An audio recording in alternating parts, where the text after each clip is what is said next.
to get going here, right, we're here to talk about U.S. government. The focus of the class is to give you an understanding of how it's organized, how it's designed, how it's supposed to work. It's not necessarily a current events class, which means that on a regular basis, I will not be talking about what's going on in the world and U.S. with our government at this exact time. Now, if something is happening and it's apropos to what we're covering in class today, I'm not at all opposed to talking about what's going on.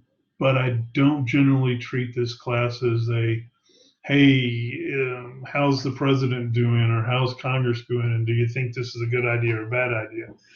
This is much more of a, here's how it's supposed to work. And then sometimes the current events come in to show us if it is working well or if it's not. So we'll start off with me giving you a little explanation of how I come at this topic in this class and why I do. My undergraduate focus was not political science. I was actually a philosophy major, and one of the important things that I brought out of my philosophy degree was ensuring that when I'm having a discussion with people that we use words and those words have the same meaning, so that when we say something, we all are talking about the same thing.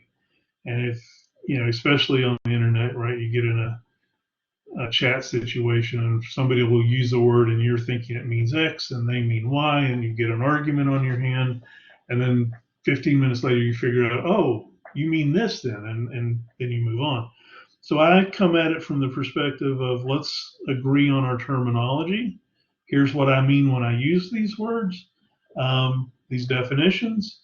Here's what they stand for, and then that provides the basis for understanding how things are working.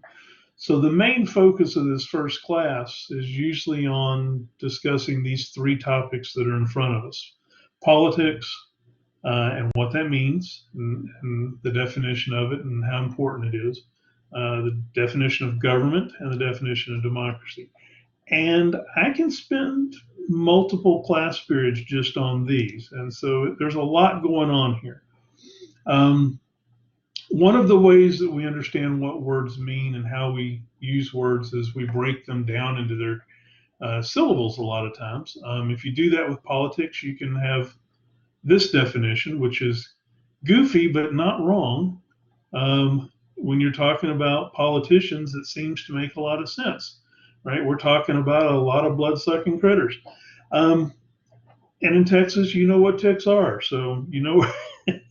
And so a lot of times you can do that with the word. It's not particularly useful with the word politics in this case, but get you an approach to looking at it. A lot of times what a word means depends upon who's using it. Politics is one of those words. Who uses it and what their experience is defines for them what the word means. So you have to be careful and pay attention to where people are coming from.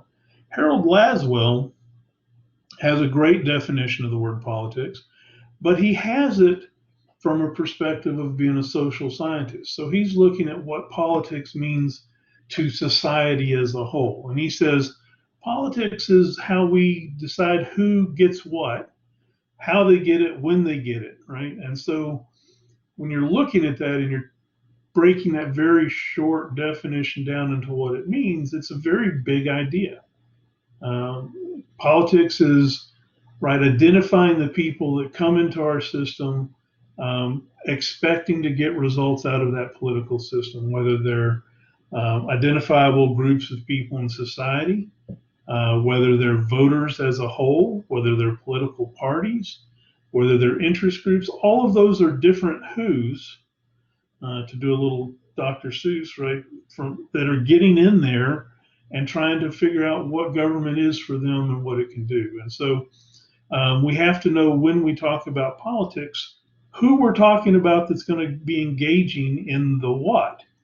And the what that we're talking about here is the policies of government, what government's doing, right? A governmental policy is simply a decision that government makes about a topic, whether to do something or not do something.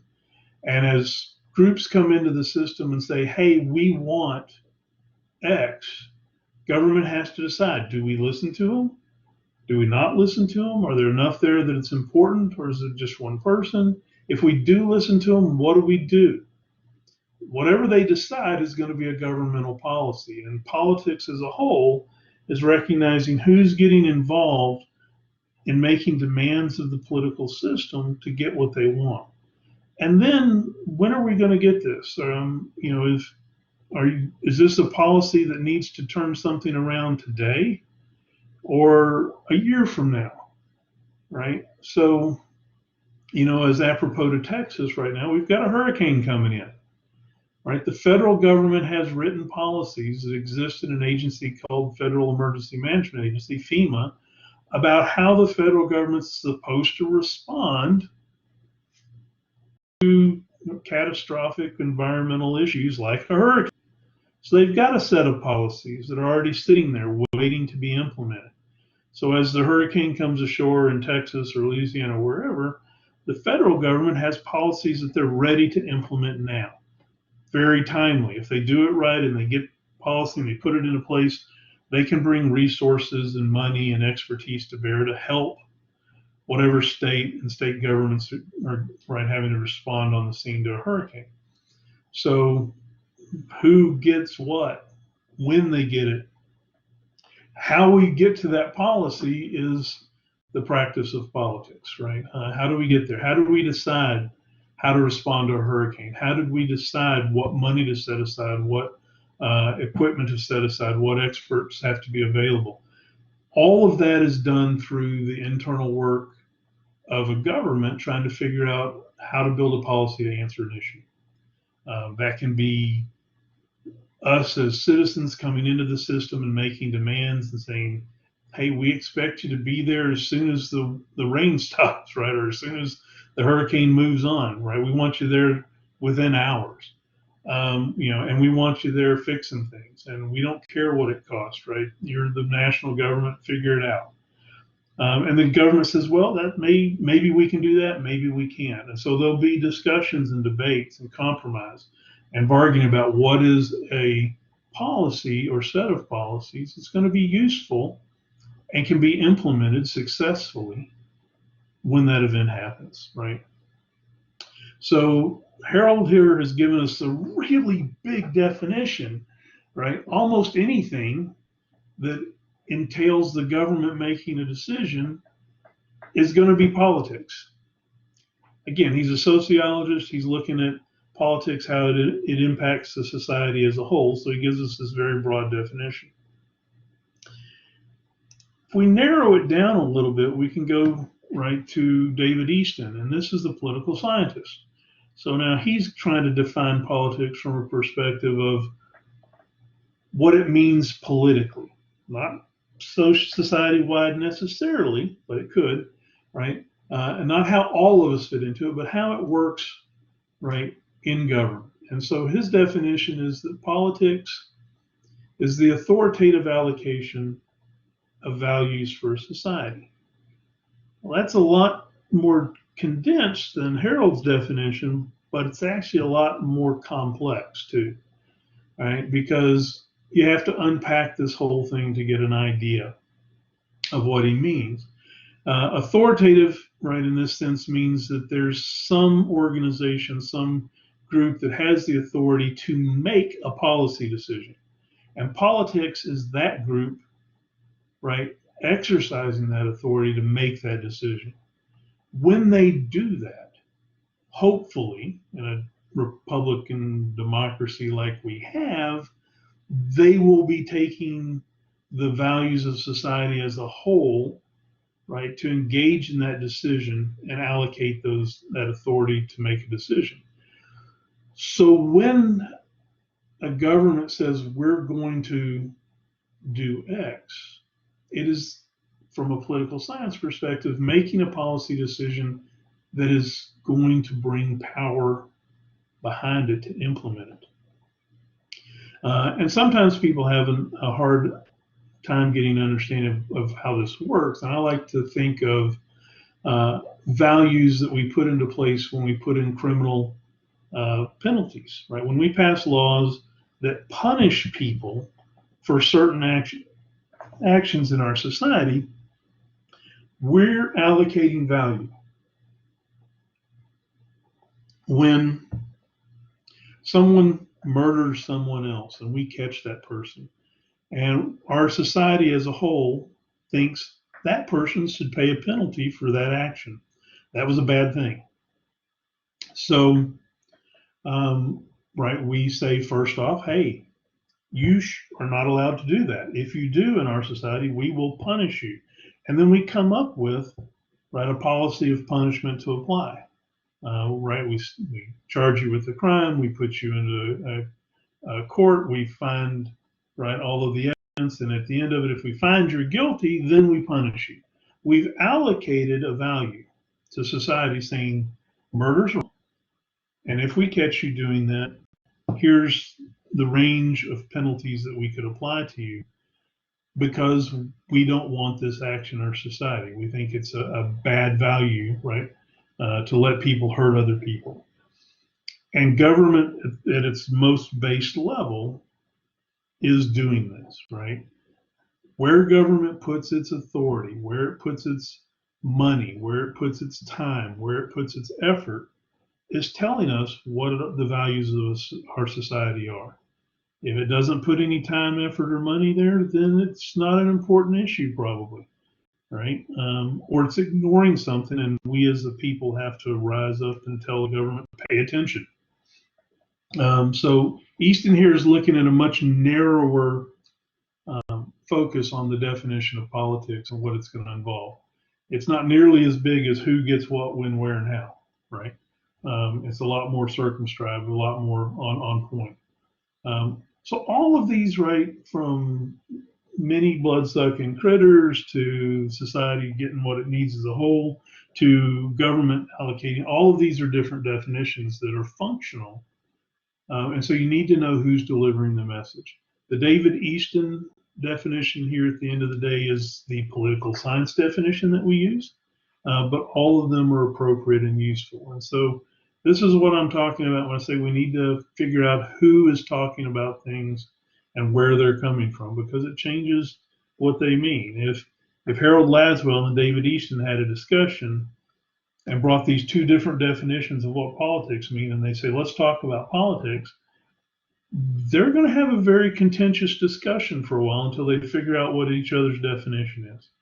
And so we need to do some of this work on the front end, and that's what these slides are about.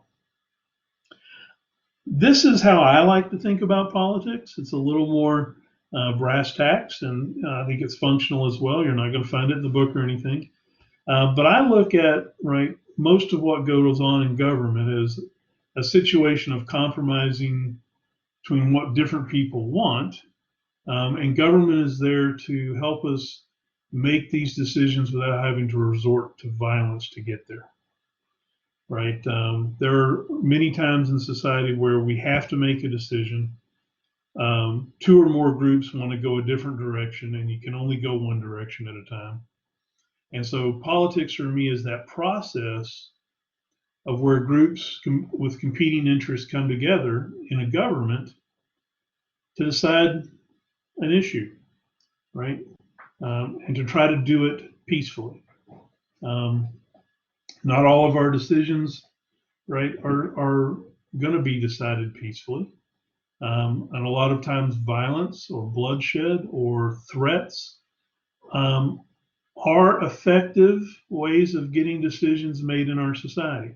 They're ones that we don't want to resort to, but as a system of communication and community breaks down, we tend to fall back toward those.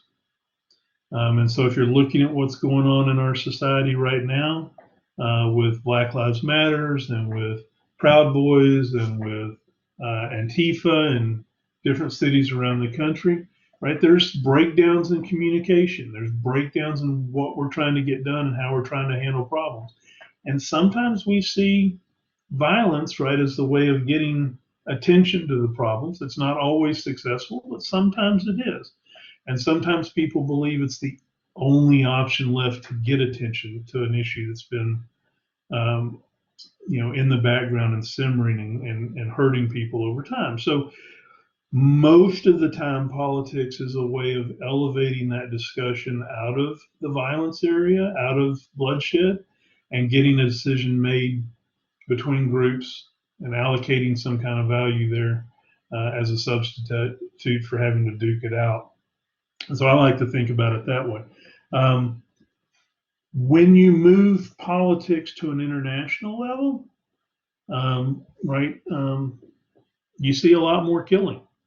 You see a lot more bloodshed. You see a lot more brute force used between countries, and that's unfortunate for all that are involved when that happens. But it is a political process. It is an exercise of politics, and we need to realize that the use of force is always in the background. Hopefully, politics will most of the time elevate it out of the threat and the force, but it's still there. It's still there. Any questions about politics before I move on to government?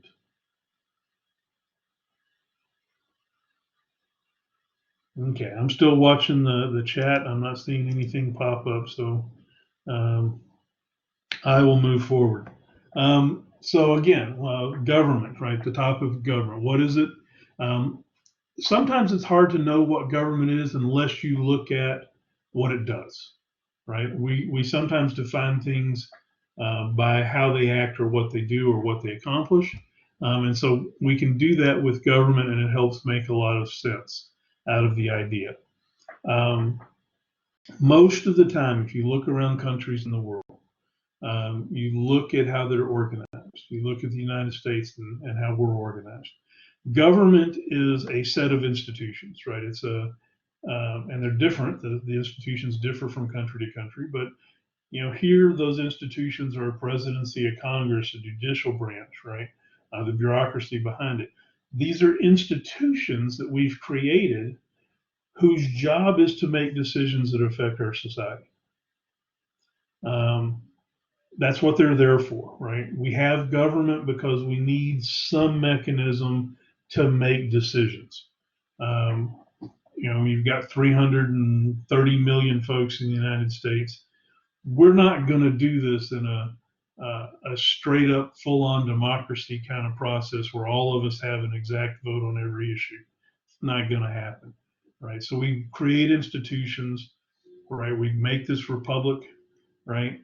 So that they can go make decisions for us. So government is that set of institutions that helps make decisions that affect our society.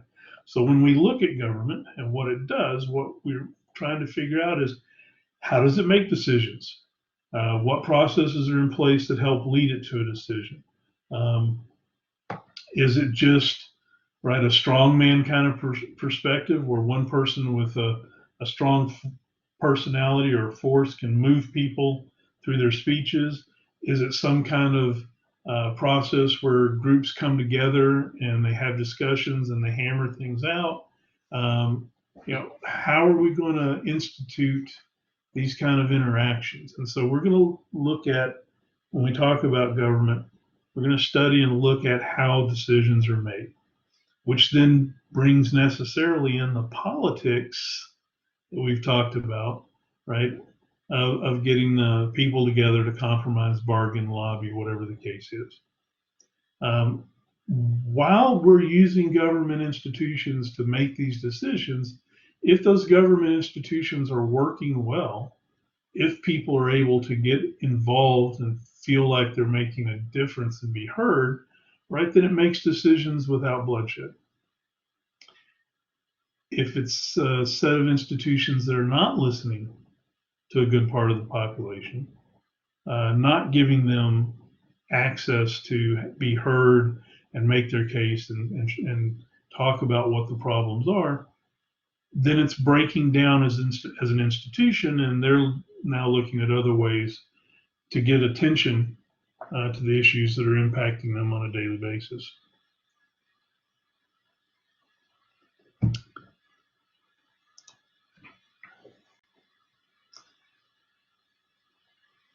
To bring these two concepts together, right? and give you a bit of a scope on them when you think about them in relation to one another. Anytime you're in the process of governing, anytime there's government working, that government is involved in politics. It's right making decisions based on who, what, where, when, how. It's allocating values. Right, government is doing those things all the time. That's its role, is to instigate the politics, bring it in under some kind of organized fashion, and make a decision. So in that sense, government always involves politics.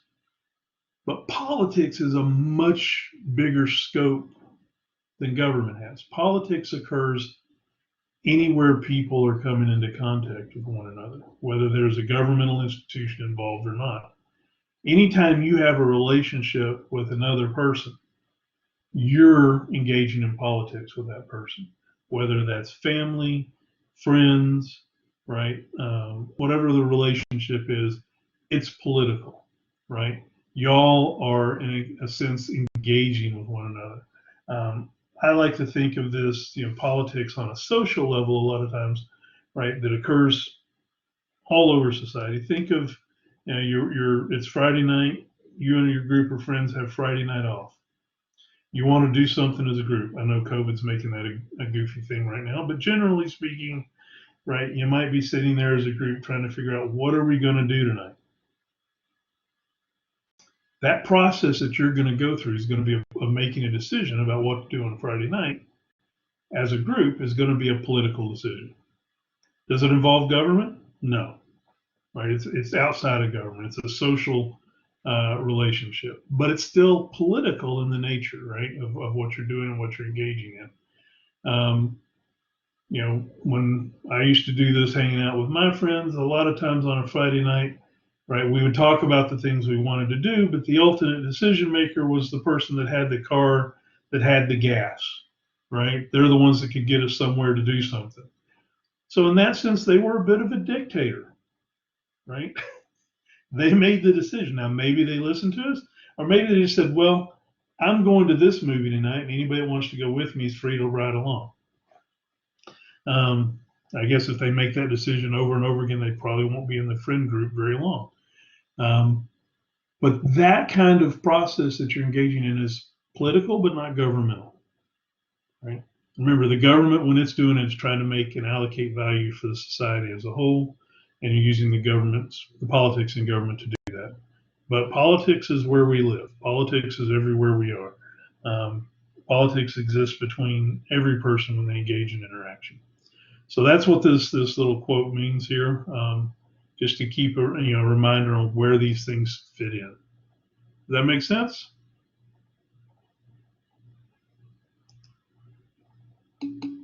All right.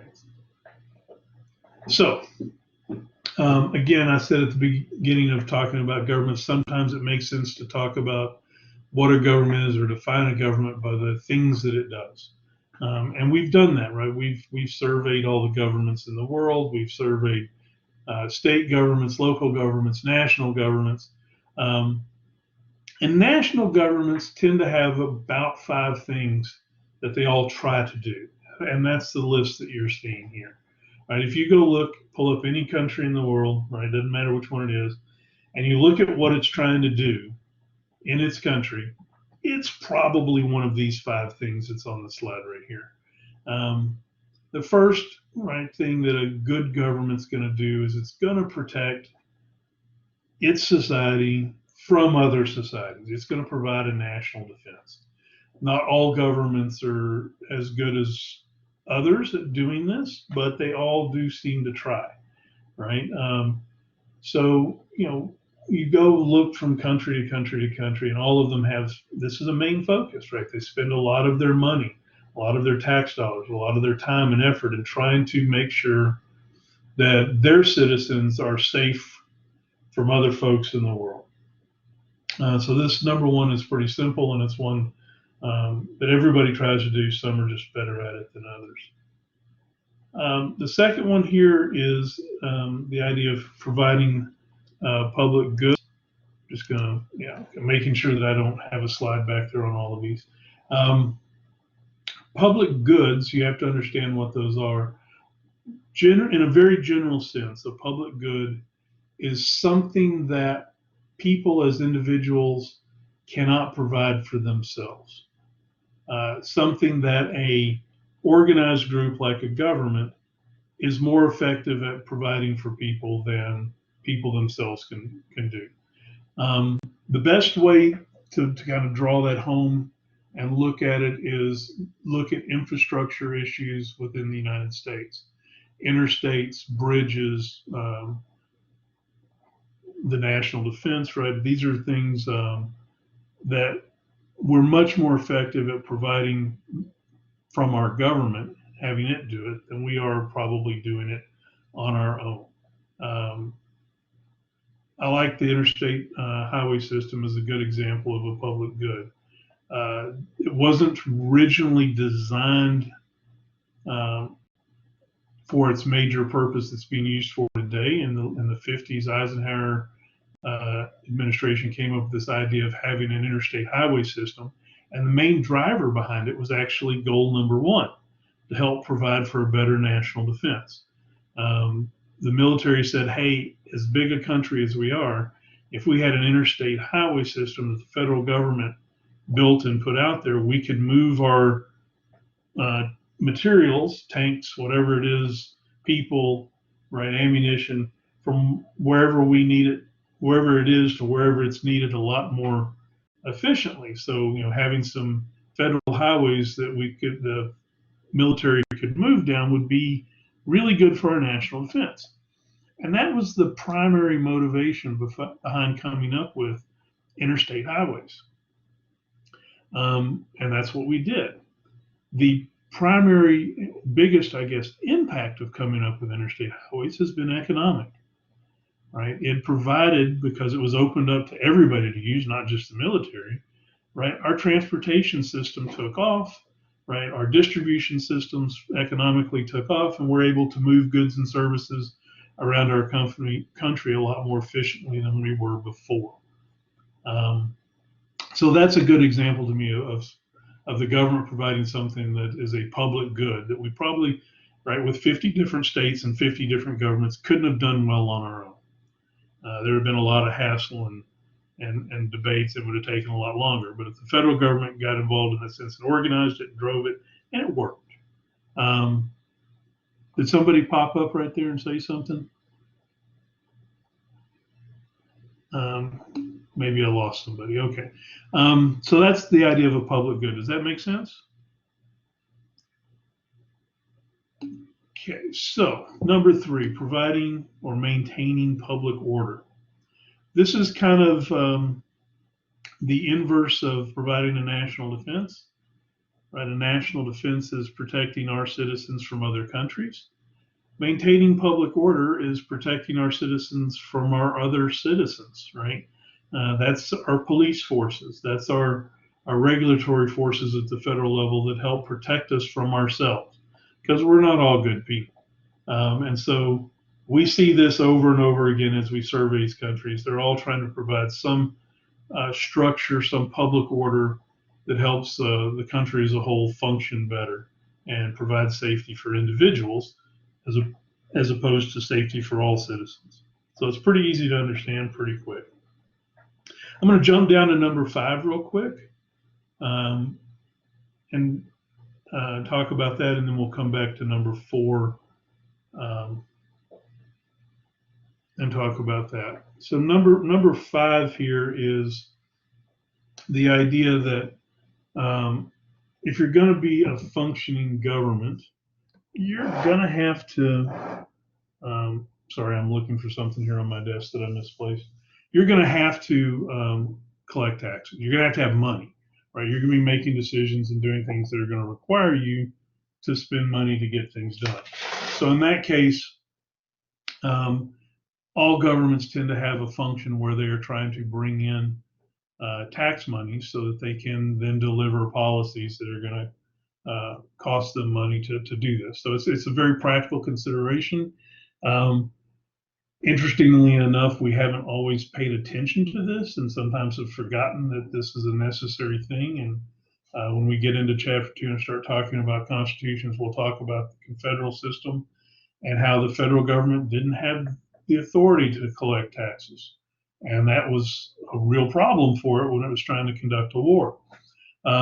So most governments have some form, some way to bring in money so that they can then deliver policies.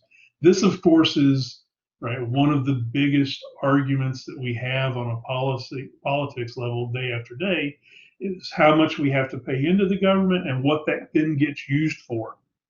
And that's as we're allocating values to society, putting those politics to action there, following those institutions, how much money they spend is a real easy substitute for how much value we're assigning to something.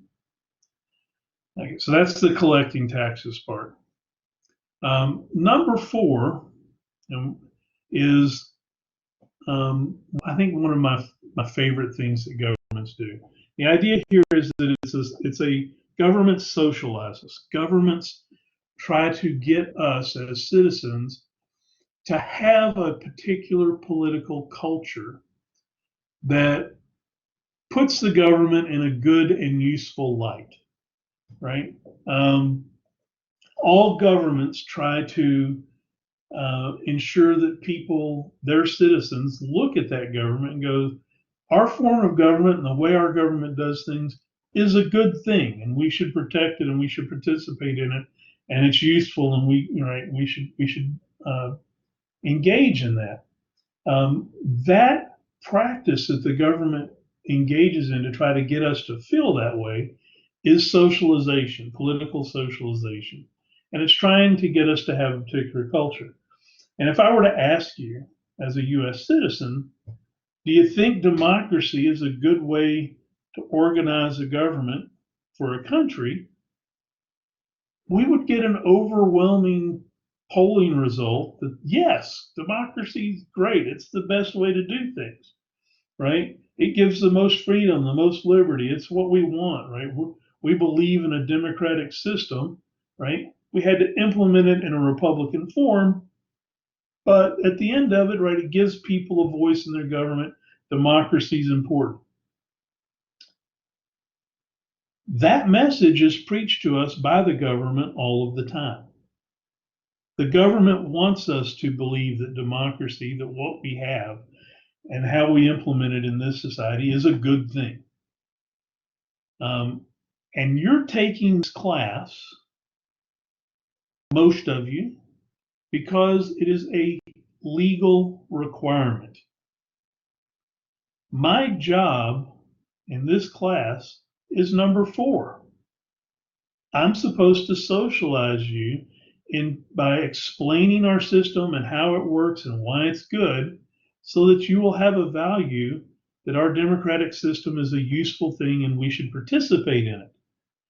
And the state of Texas passed a law saying in Texas, if you're going to get a degree from a college, your degree plan is going to include a class in the US government and a class in Texas government. And that's because they're trying to socialize you through this class into believing that's a good thing. If I were to pluck somebody, yes, Gabriel, yes, it is. It's definitely brainwashing. That's the point, right? It's just, you don't call it brainwashing when we think it's good, right? We call it socialization. Those of you that went to high school in Texas, and probably a lot of other states as well, right? And elementary school and all that, every morning you stand up as class starts, your homeroom class, and you say the Pledge of Allegiance. And in Texas, you say the Texas Pledge as well. You know, it's an experience that's reinforcing a message every day about the value of our society and the value of our government, right? I often used to wonder how effective that is. And there was a long period, right, when I was in college and couldn't afford to do a whole lot of things, and then got to a point where I could finally afford to go back to a professional sporting event, and I did. And lo and behold, Star Spangled Banner, and you stand up, and I'm like, man, I haven't done this in forever. And all the words were right there. All of that brainwashing, all of that stuff that we did growing up was still there. One of the first times I went down to the Texas legislature to testify when I was working for the state, I didn't remember, or maybe didn't know, that at the beginning of a committee meeting, you stand up and say Pledge of Allegiance. And so I'm sitting there, and the committee's coming in, and they, all right, let's stand up and say Pledge of Allegiance. And the first thing that went through my mind is, wow, it's been a long time since I said that. I hope I remember the words. They were all there. Why were they there? Because I'd said it for years and years and years and years. So it was imprinted in my brain. It all came out real easy. So yes, it is brainwashing. It's just most of us think it's good, so we call it socialization. We don't call it brainwashing. But that's how we learn things, right? I mean, we learn things through repetition. We do things over and over and over again. It sticks with us. Governments intentionally try to deliver a message about what they do good, why they're useful, why we should protect them, why we should engage in the political process. And I think if you think about it for a little bit, the United States has been very good at this, right? And a very practical way to look at this is we haven't drafted people into the military to go defend our country and risk their lives since the early 1970s, right? We are able to staff our military with people that are willing to risk their life on a lot of circumstances to protect what our government thinks is important and what our country thinks is important through volunteers, right? We have an all volunteer military. And that's a big deal, right? That means that those people think that there's enough value in our society and our country that they're willing to stand up and defend it. And that's socialization, right? Because they have believed in the positive message of what our government's for and what it's about. The fact that most of us, when we want to change something, will go through nonviolent methods of trying to change something with our government also shows that the socialization has worked. The fact that we would put off, as a last resort, violence as a way to change society and get what we want out of it means that the message that has been delivered to us is one that has carried value. And that's number 4, the socialization of people into a political culture. And it's all countries do this, right? It's not just us. If you went and talked to a Russian citizen or an English citizen or a French citizen, they'd be able to tell you what's good and proper about their country and why they defend that also. Okay, so I am out of time for